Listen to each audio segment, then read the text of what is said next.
Hello everyone, and welcome back to another episode of Let's Play Let It Die. So, in the previous episode I was a bit scatterbrained, and I believe I was trying to do way too many things in one go. So I'll be trying to be more focused on this episode. I didn't farm between episodes resources to build the fencer set. I thought it would be much more valuable to show off how I'd go about getting those specific resources in this episode. So this one will be about farming up the resources to get the fencer sets created. Now I notice I've got a decent amount of kill coins. I'm actually going to spend some kill coins first before we head out to get a couple of premium decals. So I'll go ahead and pick up some reward money. So I've got enough to buy 4 or 5 premium mushroom stews. 122,000 is too much. I only need about 70,000. So we got 70,000, 50, 70. Okay, that should do it. I've got 8,000. 50,000, 30,000, and then another 12,000. Is there a 12,000 in here somewhere? Looks like I've missed some TDM reward bags since last episode. I'll quickly pick these guys up. Wow, there's actually quite a few interesting ones in here. Whoops. What is this? 56,000, something, 16,000. Cool, I can still pick that up. Awesome. That's the perfect amount of cash. So, I also picked up a solo shelter since the last episode, and I'll try and show this off today. It costs 18,000 kill coins to get, which is, it's not cheap, but they can be quite useful, and 18,000 is not a too lofty sum.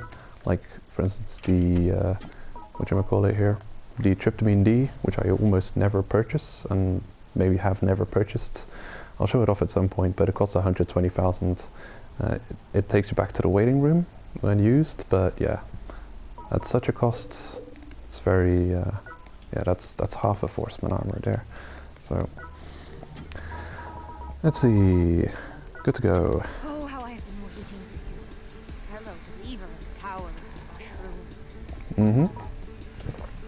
So, let's see. Buy premium decals for 50,000. Definitely make sure you don't accidentally choose this option, which will prompt spending the death metals, which are real money. So we can get 5 of these. I'm going to be skipping the thingy bob, the scene. Good choice. Wizard. Amazing. It's not great. It's a standard decal. Nothing special. Good choice. Oh my god, another one. Just throwing my kill coins away now.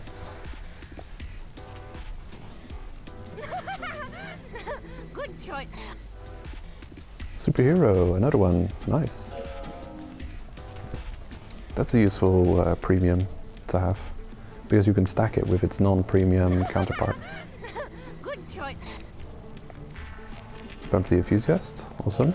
Boosts the armor of Candlewolf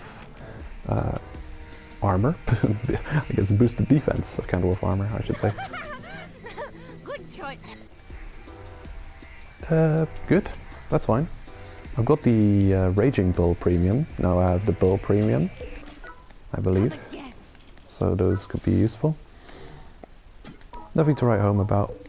A lot of basic decals, but they are important to have, especially the Superhero premium. Superhero increases your attack power by 15% when at full health, and if you were lucky enough to get a vampire, or if you're using a vampire fungus,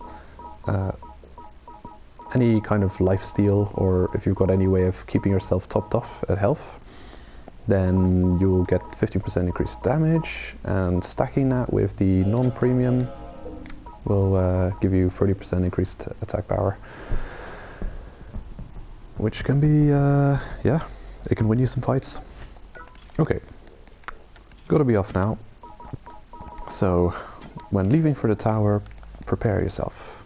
Make sure you've got armor and weapons enough to be able to deal with the challenge you're going up against. Fully healthy set of armor. Enough weapons to take out an army of enemies, which you'll be going up against in Candlewolf area. They're all heavily armored. Some mushrooms to deal with the boss fights you may be doing. And, of course, a life shroom to have a recovery from death. 50% increased HP, you could say. Okay, we're off. So, I've got the mushroom for mushroom healing, poison eater, and a marathon runner and sprinter for, you know, going the distance. So, let's have a look quickly. Pressing square to go up by 10 floors at one go. So, Kani, yeah. I think we'll be visiting Etches and Jima to start. Hold on, one quick second. I'm just going to show off the fencing armor and what it requires to upgrade. Pretty easy resources, actually. Oh, it's you. Oh, it's me again. You just won't leave me alone, will you? Let's see, okay, here it is. Fencing helmet, massive iron, Candlewolf black, and hovering metal. The chest, where's that thing? There it is, massive iron, silk, Candlewolf black. And the legs, massive iron, silk, Candlewolf black, and bone. Bone, I can't really help you with. There's certain floors where bone tubers will spawn a lot.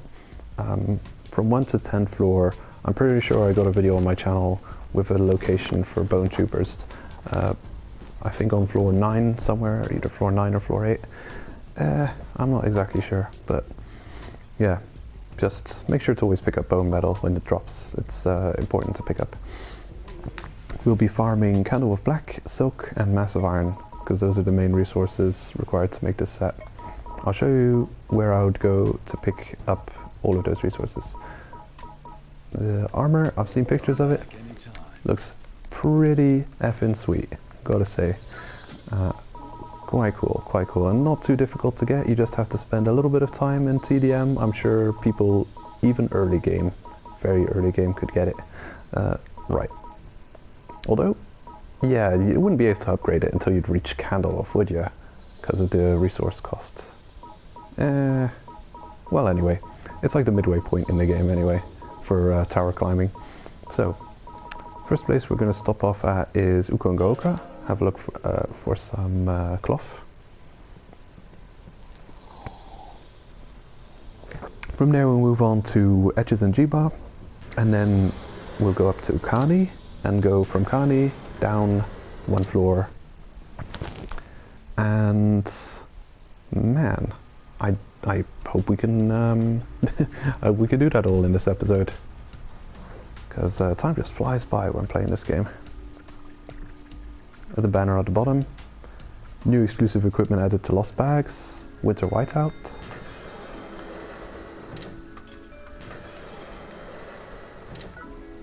Okay, here we are. No treasure hunter.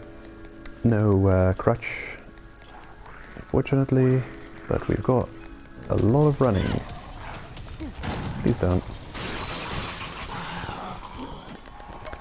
I'm gonna unequip my armor. Actually, that's another tip I would give people.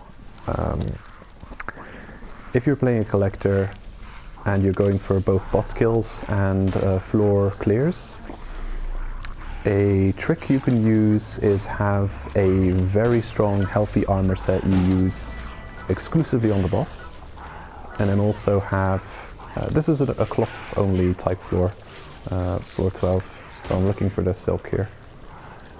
I can hear someone shooting away. Wow. The screamers took care of the hater. Awesome. Sorry. Wood and silk. Okay, we've got 1 piece of silk. That's cool. And there's wool here as well. This is a really quick cloth farm. If if you don't want to spend much time looking for cloth, okay, bronze snow cap. That's a durability recover. Oh my, dude, you can get away with being naked on this floor at this fighter rank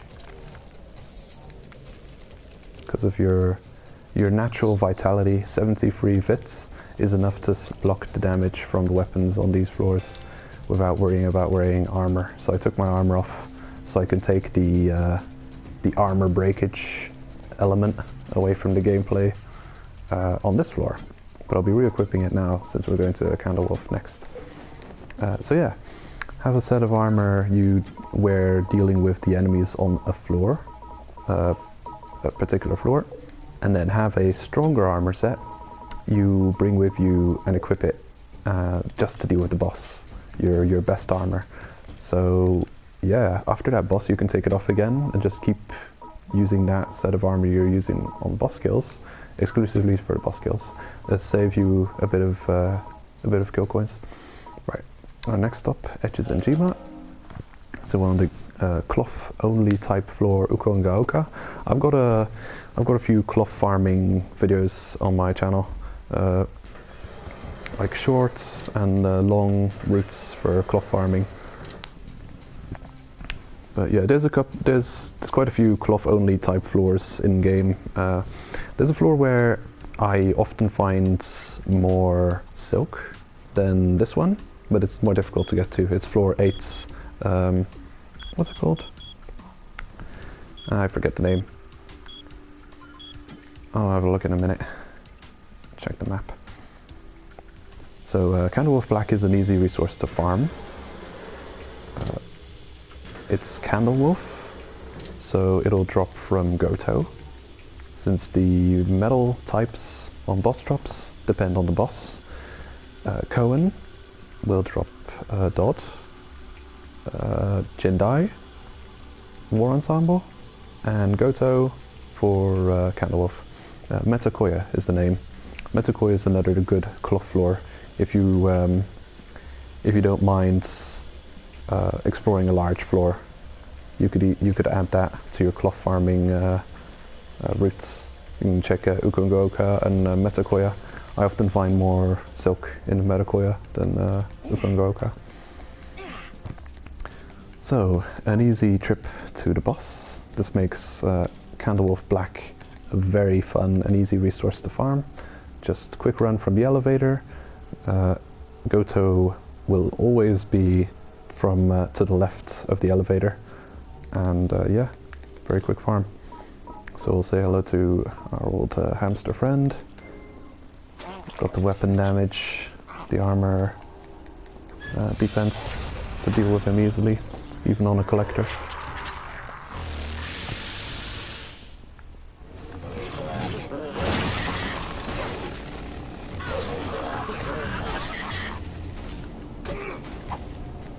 Okay, he's hungry. He's not hungry anymore. Stop being hungry. He's hungry again. Where is he going? Or maybe he's not hungry. I don't know. What are you doing, Goto? Now he's hungry. Look, he's going to eat. There goes mushroom. Again, with Goto, you can always get him to charge into the wall when using attack increasing shrooms. Just put him into that frenzy. Night Lance. Screw you, Goto. That's not what we want. We want Candlewolf Black. Well, anyway, that's Goto on our list of locations to stop at. Cleared him out.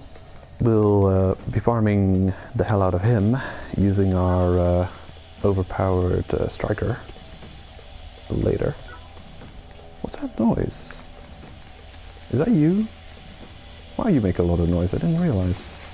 You listen to the game audio so closely.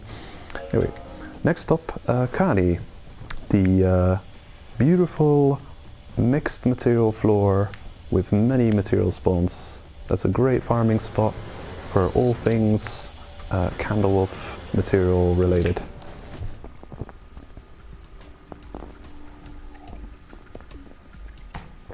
we'll be moving from Kani to Sumikyo.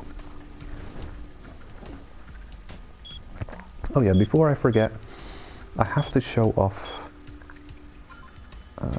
next area. I have to show off the solo shelter. I won't be completely using it because that'll take me out of the game, but I'll use it insofar as the animation shows and you see what it does. So, solo shelter, invisibility cloak, lets you rest without returning to the waiting room. So that's used for multiple reasons. A big thing that can help you do is... I'm close to the annoying noisy gargoyles again. Okay, so a big thing that'll do, a big thing you could use this for, and what a lot of people will use it for, is extending tower rotations. Let's say you're in Golden Snail Day, you're farming the Golden Snail floor, but you have to go to sleep, and you know that the tower's going to reset when you wake up. Well, what you could do is you could use a solo shelter, and when you log back into the game, regardless if it's reset or not, you'll stay in your previous tower's rotation. Now, Golden Snail is probably a bad example because they're beasts, and once removed from the game, they won't respawn until you reset the tower. But there's other reasons you'll want to keep the rotation, like the Friday gold farming route, which is very lucrative. Maybe you want to keep farming kill coins, and it's yeah, time to stop the game. So anyway, I'll use this. You've got a check mark, or you can put it on the floor. What happens if you put it down? Can you... oh no, you can't use it off the floor. Well, anyway.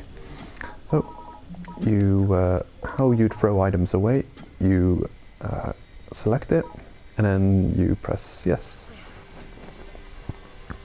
The character will equip it, and it'll give you this prompt. The game will close and you will return to the title screen. Are you sure? When maintenance begins, you will be sent to the waiting room. Okay. So, looks like if you are not sure to use it, and you select no, you'll throw the cape away as if you used it. That's interesting. I did not know that yet. But yeah, selecting yes will take you out of the game, and next time you log in, you'll log in exactly in the spot where you left. I think the only restriction is that you have to use it in a safe place, so you're not allowed to be near enemies or something like that. Oh, new attack.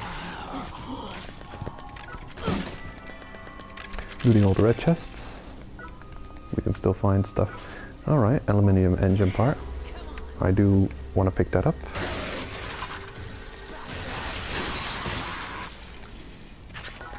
Crude oil. I'm not sure if I need crude oil, but, you know, I want a collector, so I might as well pick everything up. Excuse me. Don't you dare. Bam! Get wrecked. Yeah, with blueprint, a double we've already got. We can tell, it shows what it is, so that's a telltale sign that we've already got that blueprint. If it was something new, it would have been a question mark, a golden question mark. So that's the warrior charger. We've already been to this floor. Okay. So looking for material spawn points. It's all a question of being acquainted with the levels. You'll realize there are certain rooms where materials will never spawn, and there are certain rooms where you can expect a material spawn. This corridor, it should have one. No, here it is. Oh, wow, that damage. Copper wire mountain. It's giving me everything except the material type I need, which is the iron type. Okay, this is an example of a floor where you'll never find materials because they just don't spawn. Not what I say, floor, room.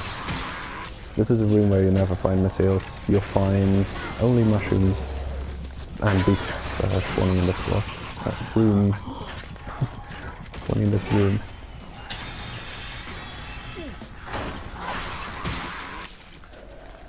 There's also rooms in Candlewolf area which will spawn Holy Cloth.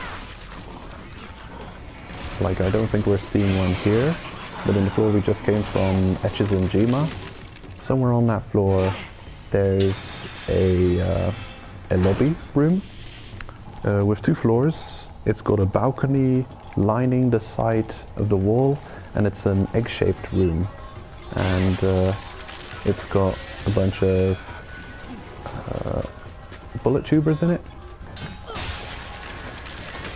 So if you can picture that room, that's a room that spawns Holy Cloth. We're moving to a room with materials in it. This one. This room has materials in it every time. Excuse me.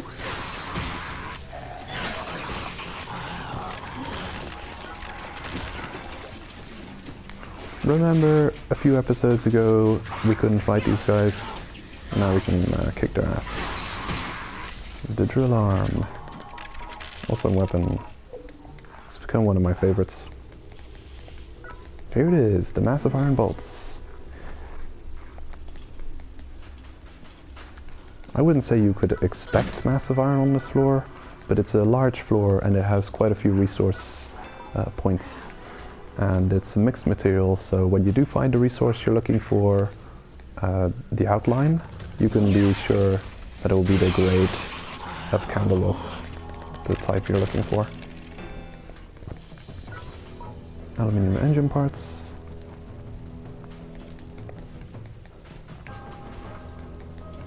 Okay.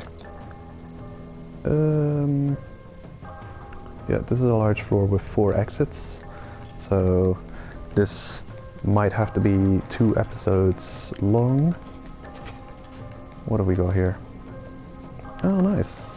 Sumikyo already. Awesome. Well, I haven't fully explored this floor, but I'm running a bit short on time. So just to give people the general gist of the route I'm choosing to take, I'm going to move down to Sumikyo. I'm not sure if this floor is always available. I've got a list up here. Sumikyo. Okay. It doesn't say on my list that it rotates, so maybe it's there every day. Yeah, this would be a good floor to add to Kani if you're farming iron only. If you're farming massive iron, because yeah, this floor only has iron material spawns, iron type, I should say. And since it's a single material type floor, it can have massive iron, but it can go 2 grades lower and 1 grade higher. So you may even find iron, steel on this floor. The 4-star iron type material. Dude, what do you hope to accomplish? No, go ahead and chomp one of these down. Recover some of that lost durability. I'll be going over the changes of the patch in the next episode. Previous episode I was a bit overwhelmed by all the stuff I had to go over and talk about. There's still a bunch of things I've been skipping on, like I've not been talking to Mr. Pro Gamer in the Hated Arcade, getting all his tips. I've been slacking on that, so I have to start getting back into that. And I've also planned to farm out all the comic strips on the bosses, or at least the first 2 bosses, so I can finally go over the story of the first 2 bosses. I'll definitely have to do that. Another massive iron. It's just by luck that it's being massive iron for us. It could also, excuse me, that material spawn could also have been Copper Wire Mountain. Wait, no, not Copper Wire Mountain. Wire Mountain, yeah. It could have been Wire Mountain or, metal scraps, iron scraps. Since this iron type floor can spawn many grades of iron. You're just gonna have a little look around. Okay, the maze also spawns materials, unfortunately. Sometimes they're within the maze. There's certain points within the maze that can be materials, mushrooms. But a place to keep an eye out for often is next to this clown, and on the opposite side, excuse me, passing through.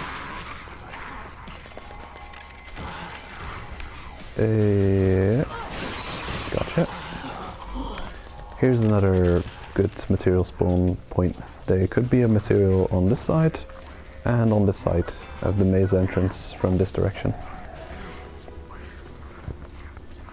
But then, you know, I'm not going to talk about every spawn point of every material in the game. It all depends. It depends on the floor, depends on the room you're in. Just it's all about running through the game a lot of times and just taking a mental note of which rooms, which materials you find spawning where, and what to expect where. Like that red chest will always be there, and there won't be a material spawning on that location because it's a chest. There's more enemies in this maze. But yeah, there are certain trends to keep an eye out for. Like if you're in a room and you're finding cloth, again, you should ask yourself, like, can anything but cloth ever spawn here? Like there are rooms where there will be only cloth, there are rooms where there will be only beasts, rooms where there are only material types and no cloth. Yeah, there's like trends you should keep an eye out for.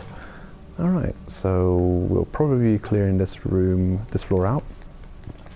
Luckily I was able to cover every location I was going to go to farm out these materials. We found a nice amount of massive iron, and we found one piece of silk, so I'll further farm floor 12 for silk, further farm these two floors, Kani and Sumikyo, for massive iron, and of course Echizenjima, Hamster, go to 9 for the Candlewolf Black.